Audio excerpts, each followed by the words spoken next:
ইতিহাস হয়ে গেল। বাংলাদেশ রয়্যাল টেস্টে পাকিস্তানকে 10 উইকেটে হারিয়ে দিয়েছে। 20 বছর আগে যেটা সুজন, খালিদ মাসুদ এবং রফিকরা পারেনি, সেটাই করিয়ে দেখালো মুশফিকুর রহিম সাকিবরা।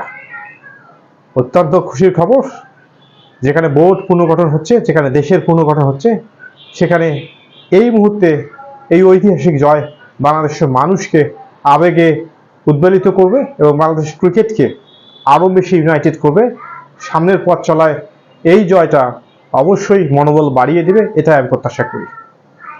সম্ভাবনা একটু ছিল, কিন্তু খুব যে একটা জয়ের সম্ভাবনা ছিল এই শেষ দিনে এসে বলা যাবে না, কারণ পাকিস্তানের হাতে ছিল 9 উইকেট এবং তাদের 9 উইকেট পড়তে হবে এবং বাংলাদেশকে টার্গেটে ব্যাটিং করতে হবে। এটা খুব একটা ইজি ছিল না। আমরা জানি পাকিস্তান খুবই আনপ্রেডিক্টেবল একটা টিম। টেস্ট ক্রিকেটে বাংলাদেশের চেয়ে অনেক শক্তিশালী এবং তাদের দেশের মাটিতে খেলা। যাই হোক, সম্ভব করে ফেলেছে টাইগাররা, একটা দল হিসেবে খেলেছে। এখানে আলাদাভাবে যদি কোনো অবদানের কথা বলেন, শুধু মুশফিকুর রহিম একটা অনবদ্য ইনিংস খেলেছেন, বাদ বাকি সব খেলোয়াড়রা কোনো না কোনোভাবে কন্ট্রিবিউট করেছেন। সেকেন্ড ইনিংসে এসে মেহেদী মিরাজ 4 উইকেট নিয়েছেন, সাকিব আল হাসান 3 উইকেট নিয়েছেন। তেমনিভাবে ঠিক প্রথম ইনিংসে বাংলাদেশের মুশফিকুর রহিমের পাশাপাশি আরও 4 জন ব্যাটসম্যান অর্ধশত রান করেছেন।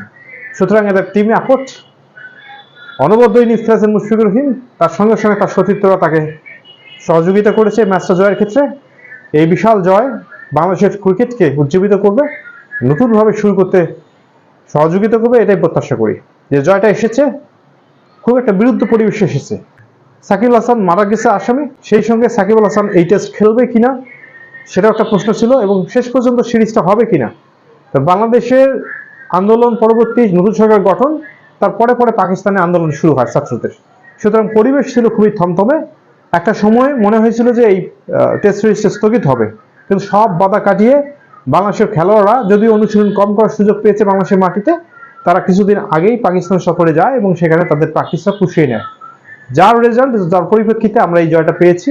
এবং মনে করি যে উজ্জীবিত টিম দ্বিতীয় টেস্টে আরো ভালো ক্রিকেট খেলবে এবং বাংলাদেশের ক্রিকেটকে পুনর্গঠনে এই জয় অবশ্যম্ভাবীভাবে সহযোগিতা করবে। আমরা তো সবাই খুশি।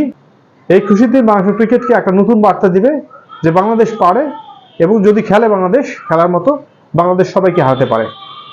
আর আপনাদের উপর প্রত্যাশা, চ্যানেলটিকে সাবস্ক্রাইব করে দেবেন। ধন্যবাদ সবাইকে।